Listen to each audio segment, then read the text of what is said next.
ఇస్కరేతు యోధ ఎవరనంటే అతడు ఒక ద్రోహి అను. ఎవరట? ద్రోహి. అసలు ఇతడు ఎందుకు ద్రోహి అయ్యాడో, ఎవరిని ద్రోహి అని అంటామనంటే, మన వెనకాలే తిరిగి మనకు వెన్నుపోటుదారుడుగా మారేవాడిని ఏమంటాం? ద్రోహి అంటాం. మనతోనే తిరుగుతూ, మనతోనే సహవాసం చేస్తూ, మన పక్కనే ఉంటూ, మనతోనే కలివిడిగా ఉంటూ, ఎక్కడికి వెళ్ళినా మనతోనే వస్తూ, ఇదిగో నీ అనుకునేటువంటి ఈ వ్యత్యాసం అనేటువంటిది లేకుండా కలిసిపోయేటువంటి తత్వంలో ఉంటూ, చివరికి ఎవరితోనైతే ప్రయాణించాడో అదే వ్యక్తికి వెన్నుపోటుదారుడుగా మారిన వ్యక్తిని ఏమంటామనంటే ద్రోహి. ఎంత ద్రోహం చేసావరా నాతో పాటు ఉండు నువ్వు అంటంగా.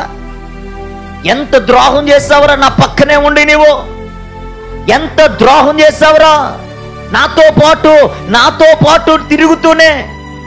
నా వాడు అనుకున్నాను కదంటరా, నా పక్కన ఉన్నావు కదా, నా వ్యక్తివి, నా కుటుంబంలో ఒక వ్యక్తివి అనుకున్నాను, నా సహోదరుడిలో ఒక సహోదరుడు అనుకున్నాను. చివరికి నువ్వేమైపోయావు? నాతో ఉంటూనే వెన్నుపోటుదారుడిగా మారిపోయావు. నాతో ఉంటూనే నా వెనకాల గొయ్యలు తీసేవాడిగా మారిపోతూ వచ్చావు. నువ్వెవరివి అంటే ద్రోహి.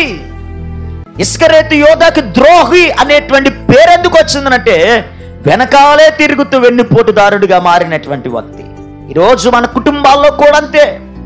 మనతో ఉండినటువంటి వారే, మనతో కలిసి సహవాసం చేస్తున్న వారే, మనతో కలివిలిగా ఉంటున్నారు అనుకుంటున్నటువంటి వారే చివరికి మనకు తెలియకుండానే మనకు వెన్నుపోటుదారులుగా మారిపోతారట.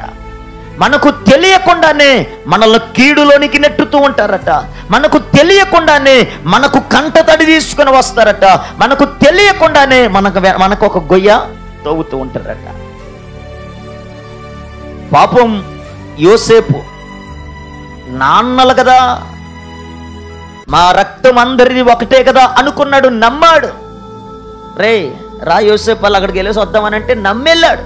కానీ గోతులో పడిచేస్తారనే విషయం మాత్రం యోసేపుకి ఎందుకని అనుకున్నాడు, కానీ గొయ్యి తీస్తారని అనుకోలేదు కదా.